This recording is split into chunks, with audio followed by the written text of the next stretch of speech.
മലയോരത്ത് ഇതുവരെ കാട്ടാന ആക്രമണത്തിൽ മാത്രം പൊലിഞ്ഞത് 53 ജീവനുകൾ. ഏറ്റവും ഒടുവിൽ കാട്ടാന ആക്രമണത്തിന് ഇരയായി മരണപ്പെട്ടത് ചൂണ്ടൽ സ്വദേശി ജോസഫ് വേലുച്ചാമി എന്ന 62-കാരനാണ്.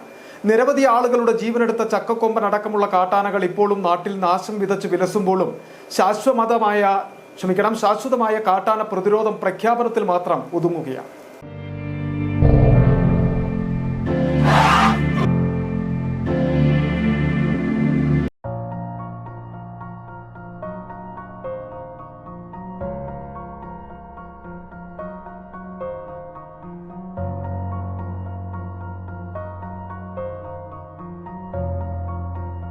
മനുഷ്യ വന്യജീവി സംഘർഷം ഇല്ലാതാക്കാൻ സമഗ്രമായ പദ്ധതി നടപ്പിലാക്കുമെന്ന് വനം വകുപ്പ് ആവർത്തിച്ചു പറയുന്നുണ്ടെങ്കിലും ആനക്കലിയിൽ ഏറ്റവും കൂടുതൽ മനുഷ്യജീവനുകൾ നഷ്ടമായ ചിന്നക്കനാൽ പൂപ്പാറ പ്രദേശങ്ങളിൽ വനം വകുപ്പ് ഇത് കണ്ടില്ലെന്ന് നടിക്കുകയാണ്. സംസ്ഥാനത്ത് ഏറ്റവും അധികം കാട്ടാന ആക്രമണം ഉണ്ടായിട്ടുള്ള പ്രദേശമാണ് ചിന്നക്കനാൽ ശാന്തൻപാറ പഞ്ചായത്തുകൾ. ഏറ്റവും ഒടുവിൽ കാട്ടാന ആക്രമണത്തിൽ കൊല്ലപ്പെട്ട ജോസഫ് വേലുച്ചാമിയുടെ നാടായ ചൂണ്ടലിലും കഴിഞ്ഞ ഏതാനും ആഴ്ചകളായി 14ഓളം കാട്ടാനകൾ തമ്പടിച്ച വ്യാപക നാശം വിതച്ചിട്ടും വനം വകുപ്പ് വേണ്ട നടപടി സ്വീകരിക്കുന്നില്ലെന്നാണ് നാട്ടുകാരുടെ ആരോപണം.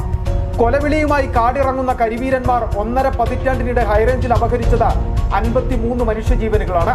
അതിൽ ഏറ്റവും ഒടുവിലത്തെ ഇരയാണ് ജോസഫ് വേലുച്ചാമി. കൂടാതെ കാട്ടാനക്കലിയിൽ അംഗഭംഗം വന്നവരും വീടും കൃഷിയും ജീവനോപാധിയും ഇല്ലാതായവരും നിരവധി.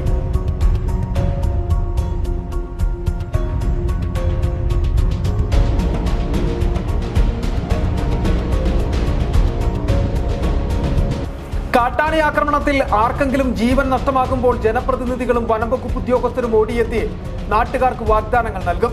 പിന്നീട് അടുത്ത അത്യാഹിതം സംഭവിക്കുമ്പോഴാണ് അധികൃതർ ഇവിടേക്ക് തിരിഞ്ഞു നോക്കുന്നത്.